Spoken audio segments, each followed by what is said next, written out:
And I continue with Chapter 10. This is the second part of it. The perfect conversation. If you spend as much time listening to people with communication problems as I do, you quickly notice that there are 5 things they all say, even when their individual situations are very different. Here's the list. Nobody listens to me when I talk. Nobody wants to talk to me. I don't have anybody to talk to. Nobody pays any attention to anything I say. Nobody pays any attention to me. These statements turn up in differing satire modes, with varying intonations and body language, and in many different communication styles. Some people say them almost immediately. Others spend hours intellectualizing, telling you that the problem is their weight, or their income, or their education and background, or the field they're in, or the national economy, or other people, before finally saying those 5 dreary sentences. Some of these people are verbal victims. Some are verbal abusers. Some are merely bystanders.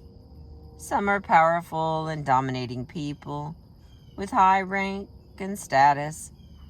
Others are complete opposite. But all of them, without exception, say those same 5 things. A careful look at the 5 complaints will tell you that they are really a single complaint.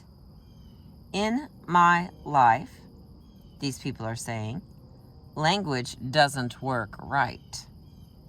The question is, why should that be so, and what can be done about it? The pattern for the hypothetical ideal language interaction for speakers of American English, kind of conversation and communication that people are looking for and complaining that they never get, is set out below. Assume that the speakers are Edith, Barry, and Lou, and that Lou speaks first. The conversation, we'll use that word as a cover term, should go like this. Now this is listed 1 through 8. 1. Lou chooses himself as first speaker and introduces a topic, talking about it for 2 or 3 sentences. 2. Lou chooses Edith as second speaker and lets her know his choice by providing a clear set of cues. 3. Edith accepts the turn and develops Lou's topic further with 1 to 3 sentences. 4. Edith chooses Barry as next speaker and provides the necessary cues for transfer of the turn. 5. Barry accepts the turn and continues the development of Lou's topic with 1 to 3 sentences. 6. Barry chooses Lou as next speaker, providing the necessary cues for transfer of the turn. 7. This continues until either the topic or the time available have been exhausted, with a roughly equal number of turns to speak and duration of turns going to each speaker. At all times, those who are not speaking are listening. 8. Someone chooses himself or herself to be final speaker and concludes Lou's topic, at which point either the conversation is over or a new topic is introduced. 3 elements go into the hypothetical perfect exchange topics, turns, and listening. Topics. The speaker who starts a conversation gets to introduce the topic. When the topic succeeds, the speaker is listened to and a conversation happens. When it fails, the results are expressed as nobody ever listens to me and nobody wants to talk to me. If you have enough power over the people you are talking to, they may have to sit there and hear you talk, but you can't compel them to listen. They may have no choice but to say things like, "Really?" and "How interesting," when you pause and wait for a response. But you can't compel them to actually talk to you. Let's assume that you have everything else: voice quality and body language and personal distance, for example, under control. How do you make your topics succeed? What can you do that will make people pleased to have you as a linguistic partner? If you don't find other people willing to listen to you, your topics probably aren't well chosen. Here are the steps you follow to find out what's wrong. Number 1, for each week, to the extent that your situation allows, make a note of every topic you introduce. Just 2 or 3 words that will let you identify it later. And don't cheat. If your topic was "the dog threw up," writing down the veterinary illnesses is cheating.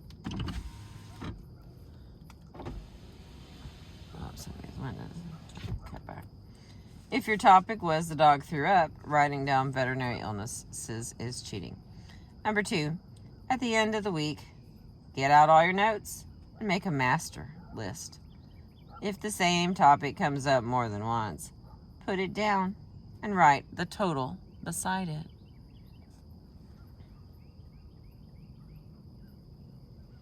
Number 3, examine the list and ask yourself, if someone else were talking to me about these topics, would I want to listen? If not, why? Why not? It's often a shock to read your list. People who have serious problems with topics rarely are aware of how bad the problem is. The most common topic disorders produce master lists like these. The all one topic list of topics: my wisdom teeth, Harry's headache, the baby's colic, Bill's appendicitis, my headaches, the prescription the doctor gave me, mother's heart condition, the dog's mange, the cost of health insurance. And the next list is the no topic list of topics. We're out of orange juice. The weather's nice today. We are out of computer paper. The weather's nice again. They say it's going to be windy. Glad to see somebody got some orange juice. The weather's not as nice today. And the final group, the all taboo list of topics: bowel movements, what happened when the dog threw up, what I promised Tom I'd never tell anybody, what's wrong with your religion, what's wrong with your sex life, how to do an autopsy, my colon cancer operation, what's wrong with your children. In the first case, the all one topic list, the speaker will protest that the list includes many different people and animals and situations, but a close look shows that everything introduced is on the single topic of illness. When you have a reputation for having only one topic like this, people will quickly stop listening to you and will try to avoid you, even if they were genuinely interested the first 2 or 3 times that you talk to them. The worst choice for a single topic is yourself. People simply are not that interested in hearing about you personally. We have a special profession in our society called therapy, in which people are paid very large sums just to listen to you talk about yourself. This alone will tell you that it is work. Now, on the awful meter is some other person exclusively as when you talk only about your spouse or your boss or a parent. The no-topic list tends to come from people who are knocking themselves out to be polite, to avoid offending others or distressing them, and to stay out of arguments. The problem is that their topics can't be supported. When you tell someone that all the orange juice is gone, or that the weather's nice, there's nothing much to say back.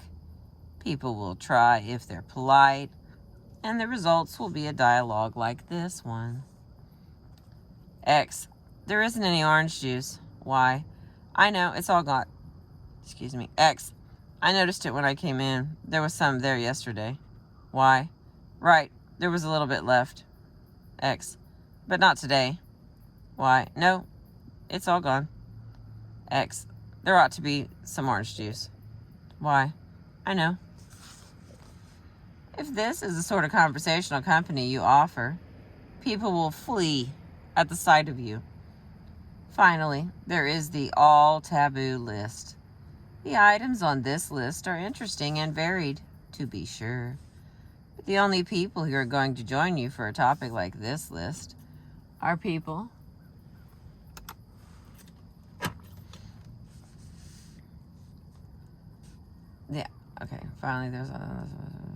But the only people who are going to join you for a topic list like this are people who have the same list. Their primary goal is likely to be telling you what's wrong with your religion and children and so on, or discussing their most gruesome brush with major surgery. You will still come out of it frustrated. Other people may listen to you with fascination once or twice, but it won't last, because talking to you makes them think about things they would much rather not think about, and that gets old in a hurry.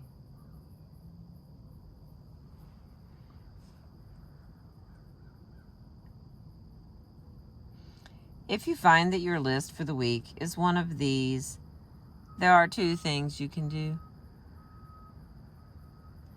You can make yourself a topic list in advance every week with acceptable topics on it that have been carefully planned. If you have trouble doing this spontaneously, use someone else's list. The table of contents for that week's issue of Time or Newsweek will do nicely and will contain material you can read to prepare yourself. You will feel phony doing this and very awkward. Chances are good that you will sound phony and awkward at first, but that will wear off as people take up your topics and actually talk about them with you. Introducing new material that was not in the magazine. The time will come when interesting and suitable topics will begin occurring to you without prompting, and then you can discard the prompts. Just be careful that being well informed on the topics in advance doesn't cause you to deliver monologues instead of conversations. Alternatively, if you're not willing to do this, you can devote yourself to supporting topics introduced by others. This is always welcome. People will be eager to talk to you. All you have to do is make sure that you never choose yourself as first speaker, and that you pay attention to those who do offer topics so that you will know what the topics are and to be able to contribute a few sentences about them. Turns.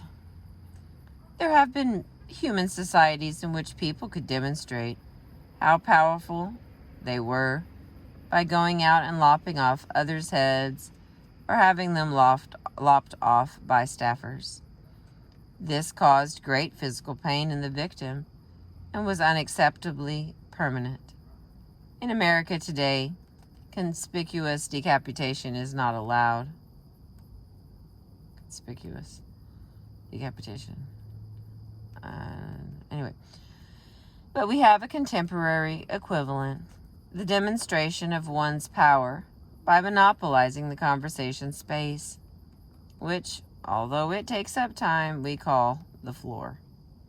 This causes pain in the victims also, and when chronic, it may cause permanent damage. Unlike decapitation, it is never brief. In the perfect conversation framework on page 210, no one speaks for longer than a few sentences. In the real world, people who are anxious to display their power will do everything they can to hold the floor interminably, while listeners fume in helpless irritation. If a group has the misfortune to include two such chest thumpers, or their placating equivalents, they will struggle endlessly to take the turn away from one another and hold on to it, and no one else will get to say a single word. It is important to understand that such power is phony power, which could easily be taken away. It signals not strength, but weakness, and a feeling of insecurity. The person who does it is tolerated and endured, not respected. And when someone comes along with sufficient clout to make the previous monologuist listen in suffering silence, all the former victims will participate in the takeover with great pleasure and enthusiasm. This sort of language interaction, verbal bully plus circle of victims, is always interesting in only one respect. When you see it happen, always be aware that you are observing weakness and plan your strategy accordingly. Now, let's consider how linguistic traffic is regulated during the conversation, in which everyone present would prefer to approach the ideal model and keep the turns moving along in an efficient and productive fashion. There are 5 rules to follow. Be warned that they apply in full only for adult mainstream Anglo-Americans, particularly males. It is by no means a universal law that only one person may talk at a time, for example. There are many cultures in which overlapping turns are not considered rude or unusual. And there are many cultures in which direct eye contact signals anger or is simply rude. When you are interacting with people from other ethnic groups, you will have to be sensitive to their signs of unease and make necessary modifications to avoid problems. This is essentially the same thing as driving your car on what Americans consider to be the wrong side of the road in a country that regulates its auto traffic in that way. But linguistic traffic laws are not openly marked in the way the rules of the road are. All right, here's the 5 rules. Rule 1. Turns are passed from one speaker to another after optional pauses or at the end of a sentence. Until this happens, everybody else listens. If you are trying to capture the turn, wait for one of these pauses. If you are trying to pass the turn on, produce such a pause. People who stop to think in mid-sentence confuse others, who may then interrupt because they assume the pause was a turn-passing cue. People who talk on and on, without pauses, cause equal confusion. Eventually, they too will be interrupted, as the listeners decide that nothing but brute force will ever get them to stop. Watch for signs of distress. In non-stop talkers, if you have no reason to think the monologue is a power play, they may just not know how to pass on the turn. In such a situation, get syntonic. Match your breathing rate to theirs. Begin nodding politely in rhythm with their words. Say an encouraging or two in appropriate spots to demonstrate your goodwill and prove that you're listening. And then take the turn smoothly by benevolent interruption. Never just jump in and cut these people off, with resulting serious loss of face for them. But don't simply sit and suffer either. They will appreciate your help. Rule 2.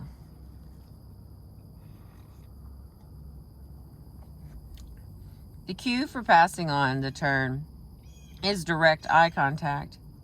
It may or may not include additional supporting body language and words such as, "Bill, what are you feeling about this?" Speakers who pass on the turn by words only, without eye contact, are engaging in dominance displays and should be ignored. If the speaker looks you directly in the eye at a pause, take the turn. If you're trying to pass the turn on, follow that procedure. With cultures that object to direct eye contact, make it as brief as possible. Note, if you are trying to get the turn, avoid giving go on talking cues, such as smiling, nodding, and mm-hmming. Women in particular, especially when trying to get the turn from men, often make this mistake and then wonder why they never get to talk. Rule 3. When speakers give obvious turn passing cues, but make no selection of next speaker, self-selection is allowed.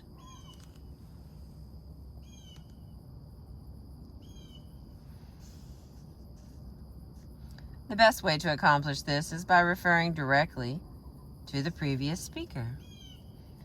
I agree wholeheartedly with what Bill has been saying, and I would like to add, ... I think you're absolutely right. And I'd like to just add a few words here, ... Or, if you outrank Bill markedly, and the occasion is a meeting of some kind, say, "Thank you, Bill. Now, ... and move on. Rule 4. To avoid taking the turn, never look directly at the speaker. When you make eye contact impossible, you're giving a clear signal that you do not wish to talk. Imposing the turn on someone who is doing this is a power play. Rule 5. Help the helpless. When it's obvious that Bill wants to talk and you know no reason why Bill should not be allowed to talk, but the speaker appears to be oblivious to it all, take the turn yourself and then pass it on unobtrusively to Bill, and see the discussion of Rule 1 above. I want to insert one note of clarification here. Certainly there are times when people hold the floor for quite a long time, with the others present willingly listening to them. This is not conversation.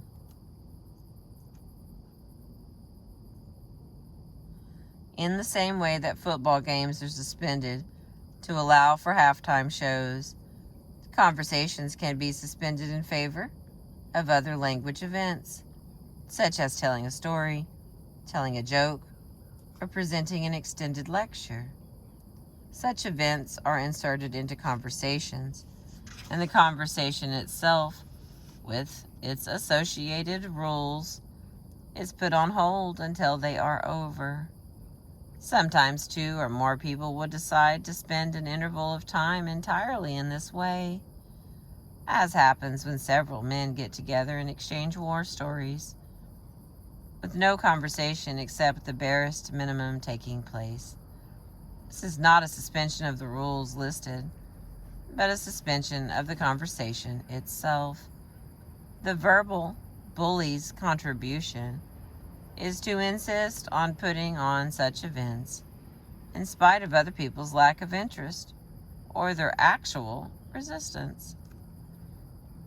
Because the idea of rules in informal language interactions is unfamiliar, you may feel that the rules above apply only to business settings, formal negotiations, meetings, and the like.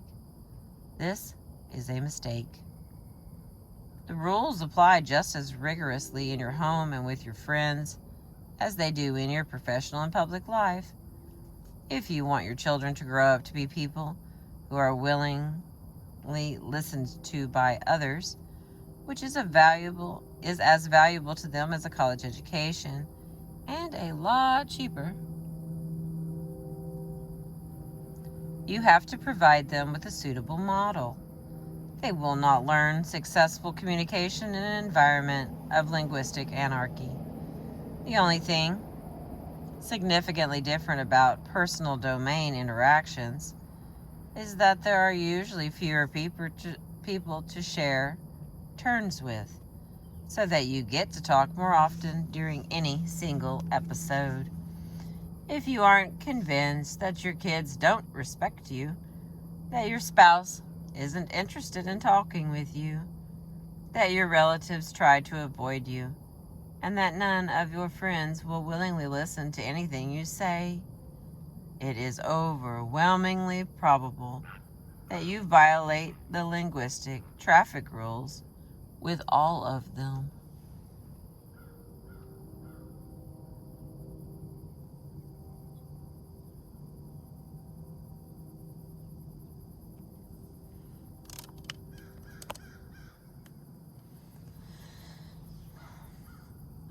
People in your family and your circle of friends will be extremely tolerant about your topic choices and may be genuinely interested in such topics as your illness and complaints. Topics that would bore strangers and business associates into a semicoma often are good topics with those who love you. But if you constantly violate the traffic rules and they can't carry on successful conversations with you, no matter how willing they may be, when an honest self-examination reveals to you that this is what's going on in your personal life, you are the only one who can correct the situation by making a deliberate and strenuous effort to follow the traffic rules in future.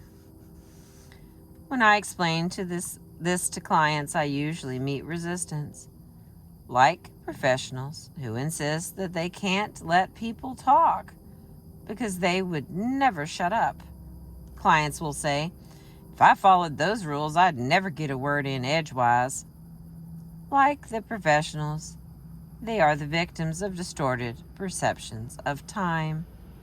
But when they make a genuine long-term effort to regulate their personal language interactions by the rules above, they discover to their amazement that they actually get to talk more often and for longer periods than they did before. When the problem at home has been the other way around, that is, when what they hear at home is a constant complaint of, you never talk to me, they discover that following the 5 rules puts an end to that complaint as well, without forcing them to spend large amounts of time in conversations they'd rather not have. Think how much confusion, how much waste of time and energy.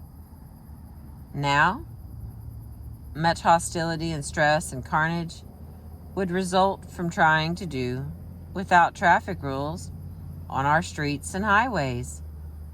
Unregulated linguistic traffic does not produce the kind of spectacular catastrophes that a do-whatever-you-feel-like system would produce on the road, but it is just as counterproductive and just as dangerous in a less obvious fashion. Trust me, you will never be able to build a support group or do any significant networking in your professional or your personal life unless you follow the linguistic traffic rules. People simply will not participate. There is no such thing as networking by force. We made it to page 217. This chapter's got 228 pages in it. We are getting there. It's chapter 10 from the book, Success with the Gentle Art of Verbal Self-Defense. I appreciate you listening. Thank you so much for being with me this morning.